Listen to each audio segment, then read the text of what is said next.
Walde tabital pulaku wo waldere daraninde hawjagol moftugol e ƴeftugol pulaku e finatawaji muɗum. Nyande 14 lewru meɗen juin du tabital heɓino heydintinde yimɓe biron muɗum ley gallure Bobo Dioula Soto. Woɗi du wo nyande 26 lewru meɗen juin du ɗum wonno asay garo o wonno ko biron o anniya joƴƴinede ley wawdugo ɗo ɗum wonno nokkure andititen salle de conférence de Ouara 2000 ɗo. Yande alan nogay lewru meɗen du faso kibaru heɓi jaɓɓade yimɓe hooreɓe nde walde ɗum wonno Mamoudou Awdi Diallo neɗɗo goto dewduɗo ardiɗo walde nde woɗi e Yaya Bari.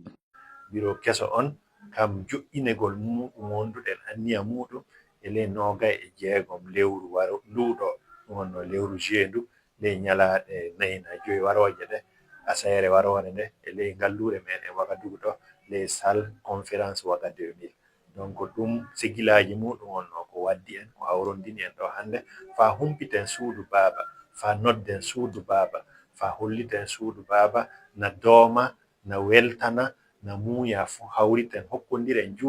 hokkodiren juuɗe suudu baba Burkina Faso hokkodiren juuɗe suudu baba meɗen international fu fa en fu hollen en goto hollen en fudu na en jogi anniya nokkodirde juuɗe no jamɗe jaleɗe heɓirte no yaarude yeeso heɓirte no leyɗe meɗen ɗe fu heɓirta jam. Suudu baba fu tawete jiɗiraɓe suudu baba jiɗiraɓe leñol jiɗiraɓe ɗengal yiɗuɓe ɗengal e yiɗuɓe fina tawa fulfulde fu tawete ley Burkina Faso meɗen ɗo en heeraki suudu baba fu na nodda mais caggan Burkina Faso caggan leydi leyɗe piiluɗe en fu iwde Côte d'Ivoire, Mali, Niger, Benin, Togo, Ghana, yaade Tchad en yaade Cameroun, Nigeria, Sierra Leone,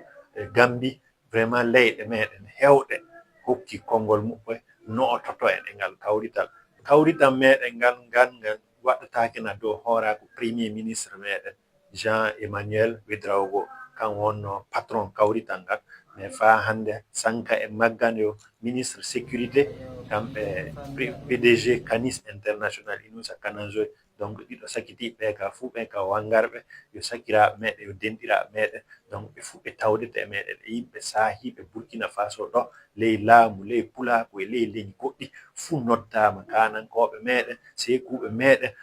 en tout cas yimɓe korsuɓe koolaɓe ley suudu baba fu tawete inchallah. Tabital pulaku joƴƴinakana ley Burkina ɗo gille hitande ujunere ɗiɗi e jeegom woɗi du gilla nden fa walde hannden tabital ino haɓɓani ko wallitata pulaku ley ko warata ɗum tabital ino anni daranade janginde sukaɓe woɗi e wallitinde jokolɓe fa hannden fa keɓa golle juuɗe.